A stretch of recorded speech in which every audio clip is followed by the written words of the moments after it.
하나님의 은혜와 예수님의 평강이 충만하게 넘치는 이 복된 주일 되기를 간절히 소원합니다. 부활은 우리 그리스도인들에게 가장 큰 절기가 되겠습니다. 성탄절보다 무려 더 몇 배나 더 큰 은혜의 선물이 주어진 날이기 때문에 오늘 이 말씀을 살펴보려고 합니다. 예수님께서 부활하신 이 놀라운 일로 말미암아 예수님께서 우리에게 선물로 주신 몇 가지가 있습니다. 오늘은 부활주일에 이 선물을 한번 우리 성도님들과 묵상을 해보려고 합니다. 19절 말씀 우리 다 같이 다시 한번 같이 함께 합독하시겠습니다. 이날 곧 안식 후 첫날 저녁 때에 제자들이 유대인들을 두려워하여 모인 곳에 문들을 닫았더니 예수께서 오사 가운데 서서 이르시되 너희에게 평강이 있을지어다. 아멘. 자, 예수님이 부활하신 후 제자들에게 가장 먼저 나타나셔서 전해주신 말씀이 있습니다. 평강이 있을지어다. 오늘 19절 말씀뿐만 아니라 21절에도 이 말씀을 하셨고 26절에도 너희에게 평강이 있을지어다 말씀하셨습니다. 왜 이 말씀을 하셨냐면 살아 생전에는 이 말씀을 잘 안 하셨는데 부활하신 후에 이 평강이 있을지어다를 유독 강조하십니다. 왜냐하면 그동안 사람이 죄를 짓고 하나님과 관계가 끊어졌을 때 이 평강도 무너져 있었기 때문에 그렇습니다. 예수님이 십자가를 지심으로 이제 하나님과의 끊어졌던 관계가 연결되므로 하나님께로부터 오는 평강이, 예수님께로부터 오는 평강이 다시 연결되었기 때문에 이 인사를 드리고 있는 것입니다. 자, 그러면 왜 예수님께서 이 평강의 선물을 우리에게 주신 것일까요? 그것은 성경이 예언을 하고 있는데 예수님께서 평강의 왕이시기 때문에 그렇습니다. 평강에 있어서는 예수님이 왕이십니다. 이사야 선지자를 통해서 이사야서 9장에 이런 말씀을 주셨습니다. 그는 영존하시는 아버지시라. 그는 전능하신 하나님이라 평강의 왕이라 할 것이요. 이렇게 말씀을 주셨습니다. 평강의 왕이시기 때문에 평강의 왕이 부활하셨을 때에는 평강이 흘러나올 수밖에 없는 것이죠. 평강의 왕이 부활하셨기 때문에 첫 번째 전하는 메시지가 평강입니다. 이 평안을 부활의 아침에 모든 성도님들이 받을 수 있기를 소원합니다. 두 번째는 죄와 사망을 이기심으로 얻은 결과이기 때문에 우리에게 평강을 선물로 주셨다는 것입니다. 예수님은 하나님의 아들로서 죽음의 공포를 물리치시고 부활하셨습니다. 그래서 이 부활하신 예수님은 죽음 앞에 두려워하는 모든 이들에게 위로를 줄 수 있는 평강의 왕이 되십니다. 왜냐하면 예수님은 인생의 생사화복을 주관하시는 하나님이시죠. 본래 하나님이신데 아들의 몸을 입고 이 땅에 오셨던 것입니다. 그래서 죽음의 권세 아래 신음하는 모든 사람들을 안심시킬 수 있는 능력의 바로 평강의 하나님이 되시기 때문에 평강을 선물로 주신 것입니다. 이사야서 53장에 예수님 오시기 전 700년 전인데도 이미 메시아가 오실 것에 대한 예언이 확실하게 들려지고 있는데 이때 주신 말씀도 오늘 본문과 똑같습니다. 뭐라고 말씀을 주셨냐면 그가 징계를 받음으로 우리가 평화를 누리고 라고 하는 말씀이 나옵니다. 그가 채찍에 맞음으로 우리가 나음을 입었도다. 그가 징계를 받음으로 우리에게 평화를 누리고, 이게 본문 말씀 안에서는 에이레네라고 하는 말씀인데 평강이란 단어와 똑같습니다. 그가 십자가에 달리심으로 우리에게는 평강을 누리게 되었습니다. 예수님의 부활로 인해 바로 효력을 발생하게 된 문제는 평강입니다. 여러분, 죄와 사망에서 놓였는데 평강하지 않을 수 있을까요? 죄와 사망의 문제는 인생의 가장 큰 고민이고 핵심된 문제인데 이 문제가 예수님의 십자가로 인해서 다 사라졌다 생각하면 여기서부터 평화가 밀려오는 것입니다. 그래서 이 사실을 몰랐던 사람들도 교회 안에 하나님의 말씀을 듣고 저 문을 나갈 때는 자기도 모르는 평안 가운데 거하게 되는 그런 경험을 할 수 있다는 사실이죠. 모든 그리스도인은 이 부활로 인해서 사망을 보지 않고 영원히 살 수 있는 영원한 생명체로 변모하게 됩니다. 그것이 우리에게 주신 평강의 실체가 되겠습니다. 모든 그리스도인은 부활로 인해서 사망을 이기신 예수님으로 인해 죽지 않고 삽니다. 이것을 평강 가운데 거한다, 이렇게 말씀을 주시는 것입니다. 예수님이 죄와 사망을 이기시고 부활하셔서 부활의 첫 열매가 되신 것, 여기에 예수님이 평강이 있을지어다, 이렇게 말씀하실 수밖에 없는 것입니다. 마지막으로는 예수님의 부활로 인해서 하나님과 죄인의 관계를 회복하셨기 때문에 평강을 선물로 주셨다, 이렇게 설명을 드릴 수가 있겠습니다. 십자가로 둘이 한 몸을 이루게 하시고 하나님과 화목하게 하려 하심이라. 하나님과 그동안 불화한 관계에 있었는데, 불안한 관계에 있었는데, 죄에 의해서 두려워 떨며 공포 가운데 있었는데 십자가로 말미암아 화목을 이루셨기 때문에 부활하신 예수님이 이 평강을 선물로 우리에게 전달해 주시는 것입니다. 예수님의 부활로 인해 하나님과 화목하게 되었으니, 그동안은 원수 같은 관계로 있었는데 이제는 화목한 관계로 연결이 되었으니 우리가 평안할 수밖에 없다는 사실입니다. 이 부활의 평강을 모르면 많은 사람들이 교회 안에 있으면서도 대립합니다. 가족 식구들이면서도 그같이 철천지 원수가 없습니다.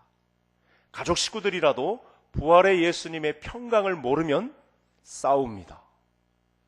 가족 안에 그와 같은 원수가 없을 정도로 악랄하게 싸웁니다.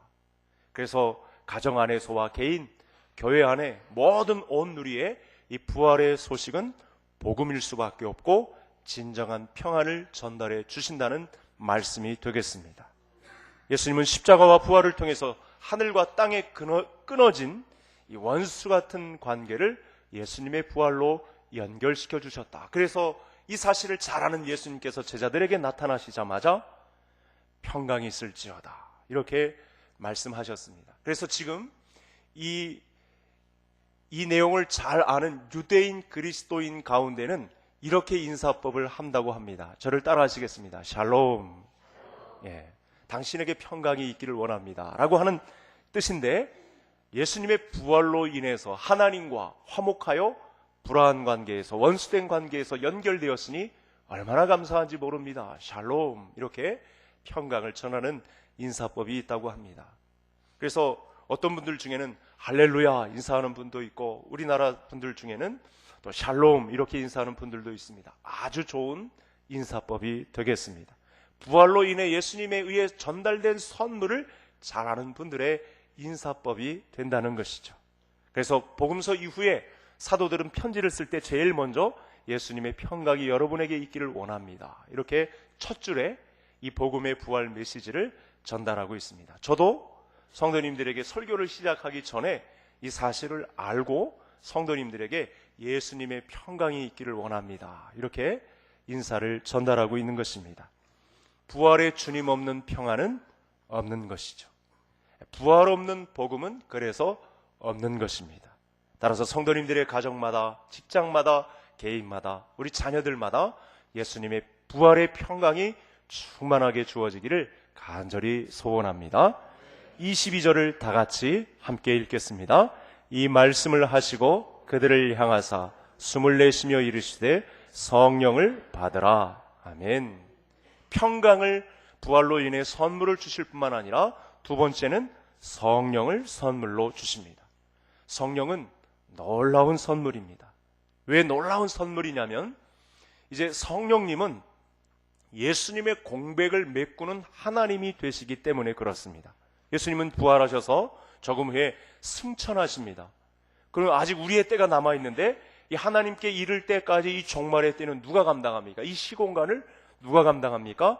성령께서 감당해 주시는 것입니다. 예수님의 부활로 인해서만 오시는 분이 성령 하나님이십니다. 그래서 우리의 남은 생애는 성령의 충만함으로 채워야 할 줄로 믿습니다. 성령님은 우리가 다 아는 바대로 권능의 하나님이십니다. 너희가 성령을 권능을 받고 예루살렘과 온 유대와 사마리아와 땅 끝까지 이르러 내 증인이 되리라. 성령님에 의해서 놀라운 능력을 받아야 예수님의 부활을 증언할 수 있는 증인 가운데 서게 된다. 성령이 아니고서는 예수 그리스도를 주시라 할 수 없는 위치에 놓이게 되는 것입니다. 그래서 예수님께서 부활로 인해 주신 두 번째 놀라운 선물이 바로 성령 하나님이 되시겠습니다. 예수님의 빈자리를 우리에게 메꾸십니다. 우리 안에 자리를 틀고 좌정하여 우리 안에 계십니다. 우리가 몰라도 예수님의 선물로 인해서 이미 엎어지고 쏟아진 선물이 되겠습니다.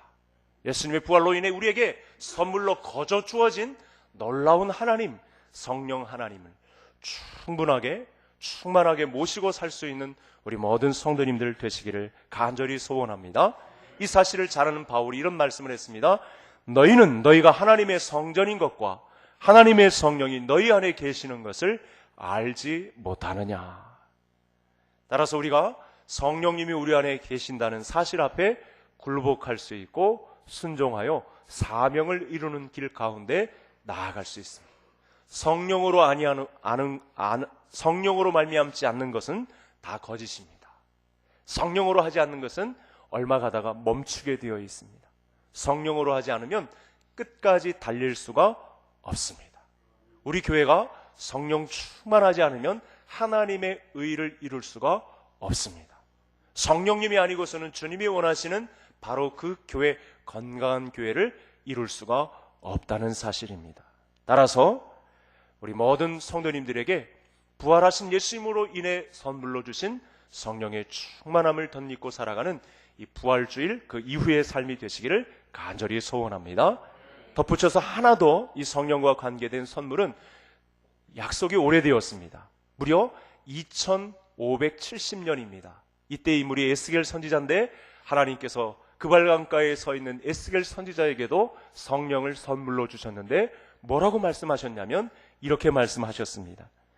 내가 그들에게 한 마음을 주고 그 속에 새 영을 주며 그 몸에서 돌 같은 마음을 제거하고 살처럼 부드러운 마음을 주며. 저를 따라하겠습니다. 돌 같은 마음을 살처럼 부드러운 마음으로. 성령님은 권능의 하나님이시기 때문에 우리의 돌같이 딱딱한 마음을 제거하고 우리 안에 어린아이의 살결과 같은 부드러운 살처럼, 그 피부의 살결처럼 부드러운 마음을 우리에게 주셔서 인격의 변화를 가져오게 하십니다. 그래서 우리의 전 인격의 변화, 딱딱했던 그동안 내 성질대로, 내 감정대로, 내 자아대로, 내 마음대로 했던 이 모든 인격의 변화를 꿈꿀 수 있는 분은 우리 하나님께서, 성령 하나님께서만이 이 문제를, 전 인격의 변화를 우리에게 선물로 주실 수 있는 분이 바로 성령 하나님이요, 예수님의 부활로 인해 이 선물을 우리 모든 성도들에게 부어주셨다는 사실입니다. 그래서 우리는 이 성령 하나님 때문에 하나님의 말씀에 순종하며 굴복하고 마지막 사명을 이루는 사람으로 변모되게 됩니다. 아직 우리에게 이 날이 남아있는 것이죠. 점점 이 성령에 의해서 성숙을 꿈꾸며 하나님의 교회를 건강하게 가꾸어 갈 수 있다는 사실입니다. 제가 마지막으로 27절을 읽고 성도님들이 29절을 읽으시면서 마지막 선물을 살펴보겠습니다. 도마에게 이르시되 내 손가락을 이리 내밀어 내 손을 보고 내 손을 내밀어 내 옆구리에 넣어보라. 그리하여 믿음 없는 자가 되지 말고 믿는 자가 되라.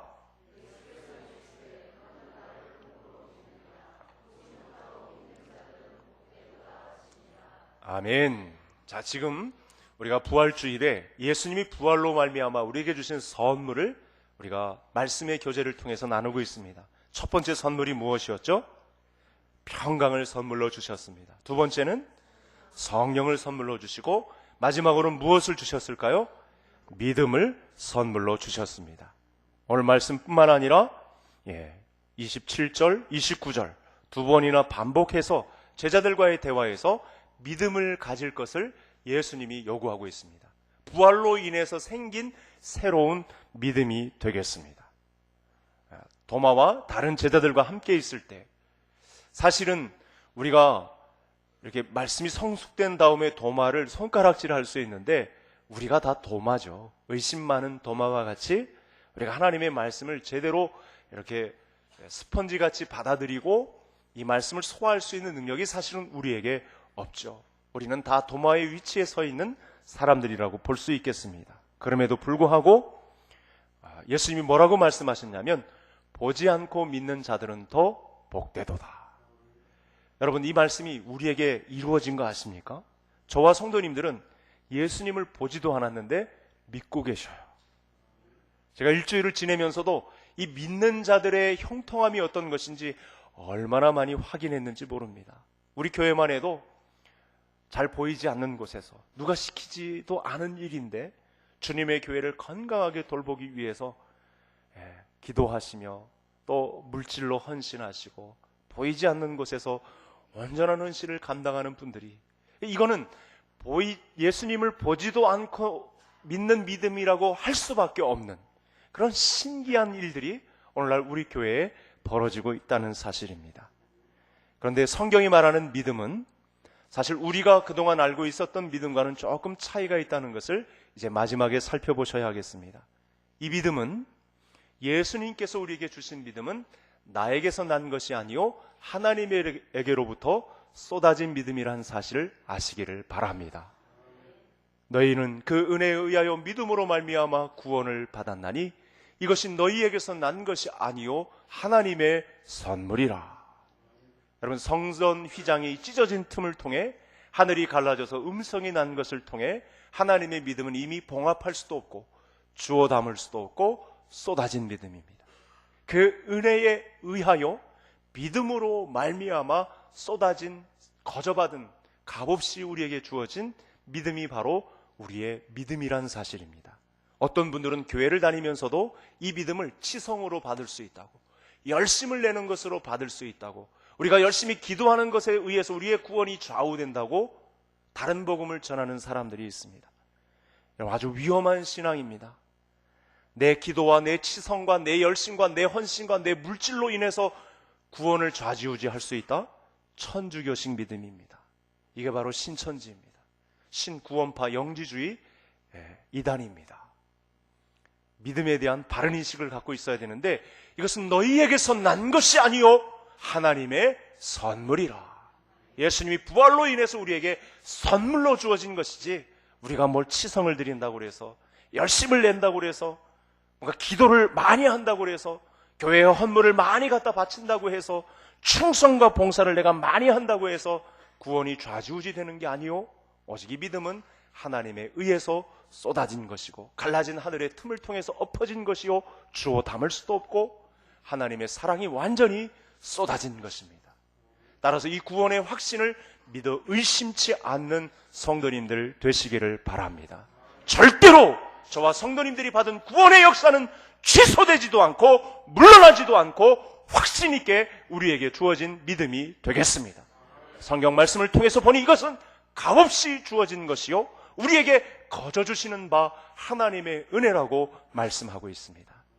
부활로 인해서 우리에게 주신 선물이 만만치 않습니다. 평강을 선물로 주시고 성령을 선물로 주시고 믿음도 선물로 주셔서 하나님의 교회를 사명감 있게 감당하라고 하는 이 부활의 아침의 메시지를 통해 남은 생애, 이 세 가지 선물 거저 주신 이 은혜만으로도 우리가 남은 생애를 승리 있게 감당해낼 수 있다는 확신 가운데 우리 주님의 교회의 주인공들로 마지막 남은 사명을 감당해내는 우리 개성의 모든 성도님들이 되시기를 주의 이름으로 축복합니다. 하나님 아버지,